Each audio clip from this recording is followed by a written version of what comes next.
खंडोबा किंवा खंडेराय हे मुख्यत्वे महाराष्ट्र, कर्नाटक, आंध्र प्रदेश या राज्यातील लोकप्रिय हिंदू दैवत आहे। हे दैवत महाराष्ट्रातील अनेकांचे कुलदैवत आहे। प्रामुख्याने मराठा, रामोशी, धनगर समाजाचे लोकांचे कुलदैवत मानले जाते। खंडोबाच्या परिवारात माळसा, बानाई या पत्नी आणि हेगडे हा प्रधान हा बानाईचा भाऊ आहे। कुत्रा आणि वाहन घोडा यांचा समावेश होतो। खंडोबांच्या मूर्ती बैठ्या, उभ्या व अस्त्रारूढ अशा स्वरूपात असून हातात डमरू, त्रिशूळ, खंडा आणि पानपत्र, चतुर्भुज, कपाळाला भंडारा असे रूप आहे। मणी व मल्ल असुरांचा संहार केल्यानंतर श्रीमार्तंड भैरवाने आपली राजधानी जयाद्रीच्या टेकडीवर स्थापन केली व कलियुगातील मानवांचे अरिष्ट दूर करण्यासाठी कायमस्वरूपी वास्तव्य केले। ते जागृत स्थान म्हणजे जेजूरगड। या ठिकाणी श्री खंडोबाची राजधानी असल्याने इतर स्थानापेक्षा येथील वैभव भव्य दिव्य आहे। मल्लासुराचा संहार केल्यानंतर त्याने मागितलेल्या वरामुळे देवाच्या अगोदर मल्लाचे नाव घेतले जाते, तर मणिसुराला दिलेल्या वरामुळे दोघा दैत्य बंधूंना देवाच्या सानिध्यात राहता आले, ते या जेजूरगडावर। जेजुरी गावाच्या दक्षिणेकडील डोंगरावर साधारणपणे 75 मीटर उंचीवर मल्हारी मार्तंडाचे मंदिर आहे। मंदिराला पूर्व, पश्चिम व उत्तर अशा 3 बाजूंनी पायरी मार्गाने जाता येते। त्यापैकी पूर्व व पश्चिमेकडील पाया अरुंद व अर्धवट बांधकाम स्थितीत असल्याने त्याचा वापर सहसा होत नाही।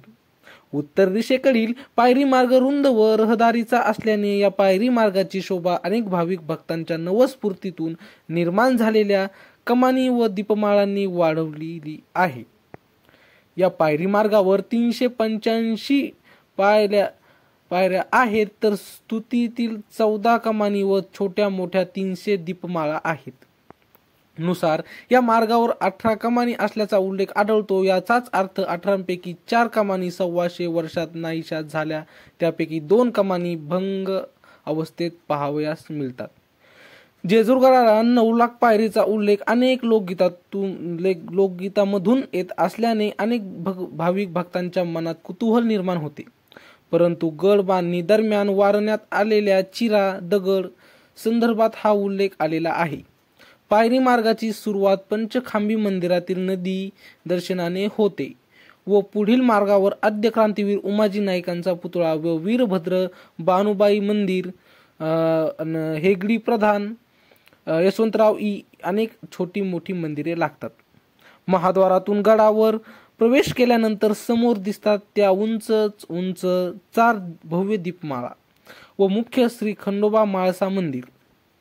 दीपमाळांच्या डाव्या बाजूने पुढे गेल्यानंतर तटबंदीला टेकून उभी असलेली भव्य मल्लासूर दैत्याची मूर्ती पाहावयास मिळते, तर त्याचे समोरच दगडी बांधकामातील गाडी बगाड पाहावयास मिळते।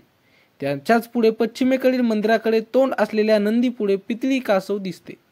बहुधा सर्व हिंदू मंदिरात कासव पाहावयास मिळते, परंतु इतके भव्य 6 मीटर व्यासाचे कासव फक्त जेजुरीतच दिसते।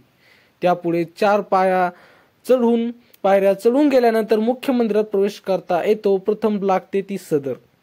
या ठिकाणी उजव्या हाताला उत्तरेकडील उंचावर 2 घंटा बांधलेल्या आहेत। सदरेवरून मंदिरामध्ये प्रवेश करण्यासाठी 4.5 फूट उंचीचा चांदीचा दरवाजा लागतो। मध्य गर्भगृहात उत्तर व दक्षिण दिशेस 2 दगडी घोडे दिसतात। पैकी उत्तरेकडील घोड्यावर स्वार असलेल्या खंडोबाची मूर्ती दिसते, तसेच उत्तर व दक्षिण बाजूस 2 दरवाजे दिसतात। त्यापैकी गर्दीच्या काळामध्ये मंदिरामध्ये प्रवेश करण्यासाठी दक्षिणेकडील दरवाजाचा वापर केला जातो। तर मित्रांनो, ही छोटीशी माहिती कशी वाटली कमेंटमध्ये आम्हाला नक्की सांगा, आणि तुम्ही जेजूरगडावर दर्शनासाठी गेलात का हे पण नक्की सांगा, आणि असेच आमचे नवनवीन व्हिडिओ पाहण्यासाठी चॅनलला मात्र सबस्क्राईब नक्की करा। भेटूया पुढच्या व्हिडिओमध्ये, तोपर्यंत धन्यवाद।